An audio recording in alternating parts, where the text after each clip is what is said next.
ఈరోజు సర్వేపల్లి రాధాకృష్ణ గారి 136వ జయంతి ఉత్సవం. సర్వేపల్లి రాధాకృష్ణ గారు ఎవరంటే గురువులకే గురువు, గురు బ్రహ్మ గురు విష్ణు గురుదేవో మహాదేవర సాక్షాత్ పరబ్రహ్మ తస్మైత్ గురువే నమః. అతను సీనియరు మొహమ్మద్ ఉస్మాన్ అనే వ్యక్తి ఉండేవాడు. అయితే జూనియర్ అతను చదువుకునే టైంలో మొహమ్మద్ ఉస్మాన్ గారు సీనియర్, ఇది జూనియర్. ఒక సంవత్సరంలో ఏమైపోయారంటే ఇద్దరు కలిసి క్లాస్మేట్స్ అయ్యారు. మళ్ళా తర్వాత ఏమైపోయారంటే ఇతను సీనియర్ అయ్యాడు. ఇతను సీనియర్ అయ్యాక జూనియర్ ఉస్మాన్ అనే వ్యక్తి జూనియర్ ఉన్నాడు. తర్వాత ఏమైపోయింది, ఇతను సీనియర్ నుంచి లెక్చరర్ అయ్యాడు. లెక్చరర్ అయిపోయిన తర్వాత రిజర్వేషన్స్ లేవు అప్పుడు, కానీ వీళ్ళ జూనియర్ ఉన్న ఉస్మాన్ గారు ప్రొఫెసర్ అయ్యాడు. ప్రొఫెసర్ అయిపోయిన తర్వాత కొద్ది రోజులకి ఈయన ప్రొఫెసర్ అయ్యాడు. ఈయన ప్రొఫెసర్ అయినప్పుడు ఆయన గవర్నర్ అంటే ఇన్ఛార్జ్ అసిస్టెంట్ ప్రొఫెసర్గా వచ్చేయమాట. అతను ప్రొఫెసర్గా అయిపోయాడు అనమాట. అలా తారతమ్యం లేకుండా గురువుగా ఫ్రెండ్గా వండుకుంటూ ఎన్నో కష్ట నష్టాలను, అప్పుడు ఆర్థికంగా లేకుండా, చదువు జ్ఞానం లేకుండా అతను మట్టిలో మాణిక్యమై సర్వేపల్లి రాధాకృష్ణ గారు తిరుత్తూరు అనే గ్రామంలో తమిళనాడు రాష్ట్రంలో జన్మించాడు. వాళ్ళు తెలుగు కుటుంబం.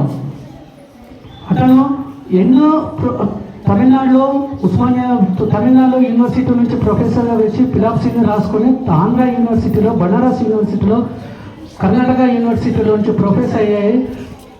ఎన్నో అవార్డులను, 100 పైన అవార్డులను పొందడం జరిగింది.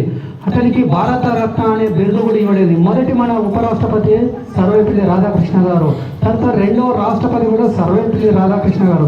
అతను ఒకటే అనేవాడు, ఎప్పుడు విద్యార్థులను క్రమశిక్షణగా పెంచాల్సిన బాధ్యత ఉపాధ్యాయులదే.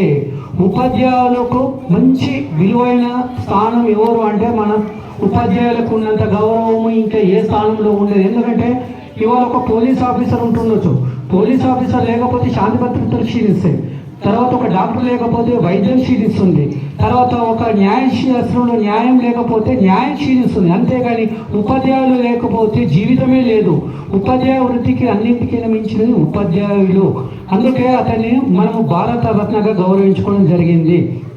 అతను ప్రపంచ దేశాలు గుర్తించినాయి సర్వేపల్లి రాధాకృష్ణ గారిని.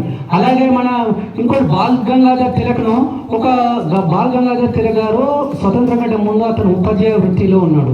అతను ఒక ఇంటర్వ్యూలో అతను ఒకటి అడగడం జరిగింది అన్నమాట. ఇంటర్వ్యూ జర్నలిస్ట్ ఏమని అడిగారంటే, మీరు ఇప్పుడు స్వతంత్రం గురించి పోరాడుతున్నారు కదా, రేపు ఉదయం మీకు ఏదో ఒకటి మంత్రి పదవి ఇవ్వచ్చు, రాష్ట్రపతి రావచ్చు, ప్రధానమంత్రి రావచ్చు, మరి మీరు చేయగలుగుతారా అంటే, నేనేం చేయలేదు. ఎందుకంటే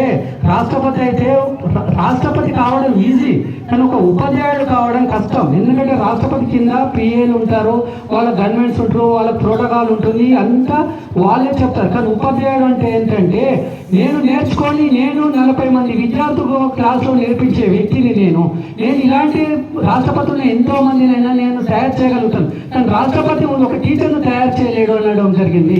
అలా ఇప్పుడు మీరందరూ ఉపాధ్యాయులు వ్యక్తులకు రావాలని కోరుకుంటున్నాను. టీచర్ కూడా ఒక ఫ్యామిలీ గురించో, ఒక కుటుంబం ఆర్థిక బాధ్యతల గురించో చదువుతున్నట్టు నేను చెప్తున్నాను అనుకోవద్దు. ఎందుకంటే టీచర్లందరికీ నేను చెప్పేది ఒకటే మనవి, మీరు ఎంతోమంది పిల్లలను ఉన్నతమైన స్థానాలకి ఎదురించాలంటే దానికి టీచర్ వృత్తే.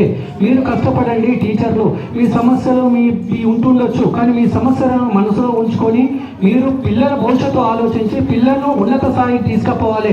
అప్పుడైనా తల్లిదండ్రులతో పాటు ఉపాధ్యాయులకు గౌరవం దక్కుతుంది. అలాగే మా స్కూల్ లాంటి మేనేజ్మెంట్లకు, ఎందుకంటే మేము డబ్బు పెట్టవచ్చు, సంస్థలు నడుపుతుండొచ్చు, మేము విద్యను అందించడానికి కాకపోతే మేము టీచర్లను కాకపోతే మీరు టీచర్లు అయినందుకు గర్వపడాలి.